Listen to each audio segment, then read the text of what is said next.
జై సేవాలాల్, జై భీమ్, జై పులే. నా పేరు మూడు బాలాజీ నాయక్. నేను గిరిజన విద్యార్థి సంఘం జాతీయ ప్రధాన కార్యదర్శిగా పనిచేస్తూ ఉన్నాను. తెలంగాణ రాష్ట్రంలో అన్నదమ్ముల వలె మా ఆదివాసీ సోదరులు, గోండు కోయా సోదరులతో పాటు లంబాడి మా సుగాలి బంజారాలు అన్నదమ్ముల వలె ఉంటా ఉంటే, కావాలని లంబాడీలు ఎస్టీలు కాదు, వాళ్ళ రాజకీయ స్వలాభం కోసం ఎస్టీలు కాదు, వీళ్ళు అక్రమదారులు, వీళ్ళు రాజ్యాంగబద్ధంగా చేర్చబడలేదు, అక్రమంగా చేర్చబడ్డారని చెప్పేసి మాజీ ఎంపీ సోయం బాపురావు, తెల్ల వెంకట్రావు ఎమ్మెల్యే గారు సుప్రీంకోర్టులో పిటిషన్ వేసిర్రు. దీనికి పూర్తిగా ఈ కుట్రలు, కుతంత్రాలు, ఈ అసత్య ప్రచారాలు చేస్తున్న సోయం బాపురావు, తెల్ల వెంకట్రావులను నెలలు గడుస్తున్నా కూడా ఇప్పటివరకు కాంగ్రెస్ పార్టీ అధిష్టానం సీఎం రేవంత్ రెడ్డి గారు ఇప్పటివరకు వాళ్ళ మీద ఎటువంటి చర్య తీసుకోబడలేదు. అదేవిధంగా వీళ్ళు వెనకాల ఈ కుట్రలో భాగమవుతా ఉన్న మంత్రి సీతక్క, అదేవిధంగా మంత్రి పొంగులేటి శ్రీనివాసరెడ్డి గారు, వీటితో పాటు కొంతమంది అగ్రవర్ణాల పీటీఎం బ్యాచ్ వీళ్ళని కూడా మందలియడం జరగలేదు. దీనికోసమే గిరిజన విద్యార్థి సంఘం ఆధ్వర్యంలో రేపు నవంబర్ 10వ తారీఖున ఢిల్లీలోని AICC Bhavan Congress head quarter మీద నిరసన ధర్నా దాడికి పూర్తి స్థాయిలో గిరిజన విద్యార్థి సంఘం సందిగ్ధం అవుతూ ఉన్నది.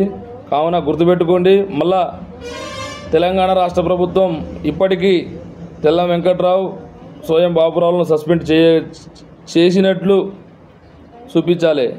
అదేవిధంగా ఈ చర్యలో భాగం పంచుకుంటున్న మంత్రి సీతక్క, అదేవిధంగా మన మంత్రి పొంగులేటి శ్రీనివాసరెడ్డి గారులపై చర్య తీసుకోవాలి అన్నట్టుగా సమాచారం తెలంగాణ రాష్ట్ర కేబినెట్, కాంగ్రెస్ అధిష్టానం తెలిసి చెప్పాలి. లేని ఎడల అనేక విధాలుగా గిరిజన విద్యార్థి సంఘం పూర్తి స్థాయిలో ఉద్యమం చేపడతా ఉంటుంది. దీంట్లో భాగమే ధ నవంబర్ 10వ తారీఖు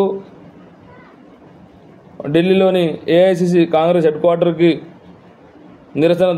నిరసన ధర్నా కార్యక్రమం ఉన్నది. కావున ప్రతి ఒక్కళ్ళు ఏదైతే